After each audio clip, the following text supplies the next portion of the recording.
Շնորհակալություն, ազգային ժողովի մեծարգո փոխնախագահ, հարգելի գործընկերներ, սիրելի հայրենակիցներ, երեկվանից քննարկում ենք մարդու իրավունքների զեկույցը, իրապես շատ կարևոր զեկույց է եւ Տիկին Մանասյան եւս մեկ անգամ շնորհակալություն կատարած աշխատանքի համար, զեկույցը ներկայացնելու համար,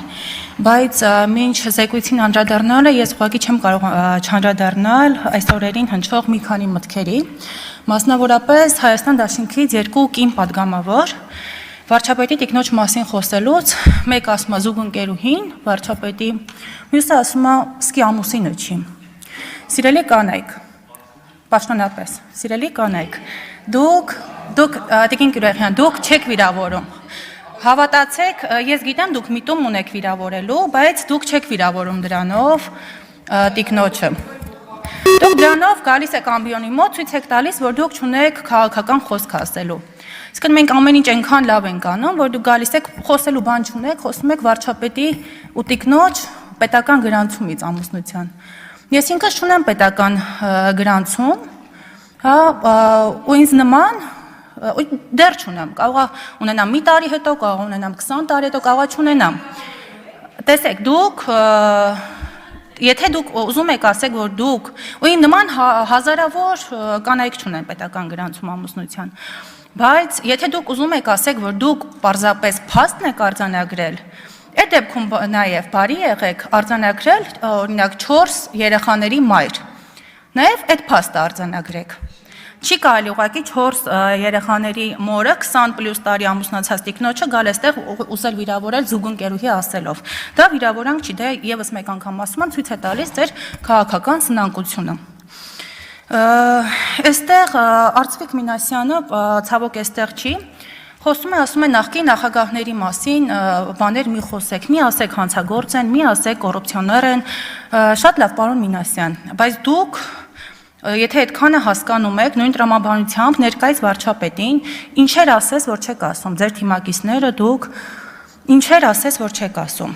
Այսպիսով դուք թուլացնում եք պետությունը, թե չեք թուլացնում։ Եթե դուք մի դեպքում կարծում եք, որ նախկին նախագահների դեպքում թուլացնում ենք երկիրը, բայց այս պարագայում, երբ ներկայիս վարչապետը մի շարք մարտահրավերների առաջ է կանգնած, դուք թուլացնում եք երկիրը, թե չեք թուլացնում։ Երբ Դաշնակցության մի շարք երիտասարդներ տարբեր օտար երկրներում Հայաստանի Հանրապետության դեսպաններին վիրավորում էին, վանկարկումներ էին հնչեցնում եւ Հայաստանի ժամանած նախարարների վերաբերյալ եւ դեսպանների վերաբերյալ։ Այսպիսով դուք թուլացնում եք երկիրը, թե չեք թուլացնում։ Այստեղ արդեն պարոն Մինասյանի կողմից երկակի ստանդարտների արդեն որորդ դեպքն է, նույնն պարագան է, երբ որ գալիս եք այստեղից վիրավորում եք, ամեն կերպի թիրախավորում եք, վիրավորանքներ եք հնչեցնում, բայց երբ այս հակառակ կողմից ամեն դեպքում մի հատ պատասխան է հնչում, դա դարձնում եք մեծ հարց, ձեր արժանապատվությունը արթնանում է, թվում է թե մենք էլ տենց արժանապատվություն չունենք ու դուք ինչ ուզեք, մեզ պետք է ասեք ու ոչ մի պատասխան չստանաք։ Ինչ վերաբերվում է երեք օրինակ տեսանյութեր տարածվեցին Մերձաբանի դպրոցի հետ կապված, ես մանրամասներին դեռևս չեմ հասցրել ծանոթանալ, բայց այն պատկերը ինչը որ տեսա այնտեղ մեծ այդ դպրոցում խնդիր կա եւ կարծում եմ տնօրենի հետ կապված եւ բոլոր ուսուցիչների հետ կապված, որովհետեւ այն պատկերը որ ես տեսա աշակերտների կողմից, դա առնվազն այդ աշակերտները լուսավորման եւ դաստիարակության կարիք ունեն, այսինքն սա փաստում է, որ այդ դպրոցի հիմքերում կա խնդիր եւ բոլոր ուսուցիչների եւ մասնավորապես տնօրենի հետ կապված։ Եվ կարծում եմ այս հարցը պետք է մանրամասններ մեր մարդու իրավունքների պաշտպանը քննի, որտեղ տեսարանը մեղմ ասած հուսադրող չէր։ Եվ նաեւ ասեմ, հիշեցնում էր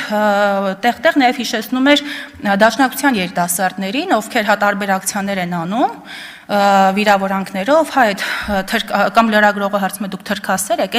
այն պատկերը ինչ որ տեսենք, նաև շատ նման էր Դաշնակցության գործելավոճին, նաև պետք է պարզենք տնօրենը արդյոք միգուցե Դաշնակցության ներկայացուցիչ է կամ ուսուցիչներից մեկ, այդ հարցն էլ շատ կարևոր է պարզել, երբ որ գրում են օրինակ այս նիկոլական ուսուցչի, որ ես շատ կասկածում եմ, որ այդ ուսուցիչը նիկոլական է, ամեն դեպքում կուսակցական չի,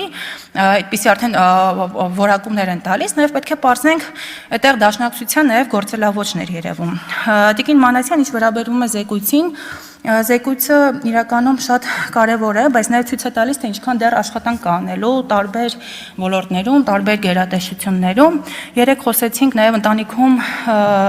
բռնությունների մասին։ Ես կարծում եմ, որ պետք է շատ մեծ ուշադրություն դարձնենք, հա, եւ ինչքան էլ մարդու իրավունքների պաշտպանը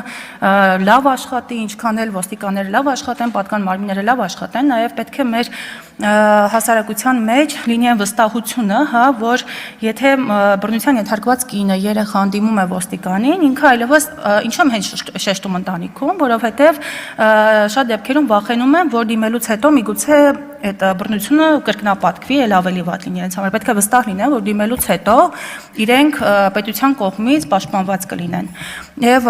Տիկին Մանասյան մարդու իրավունքների պաշտպանի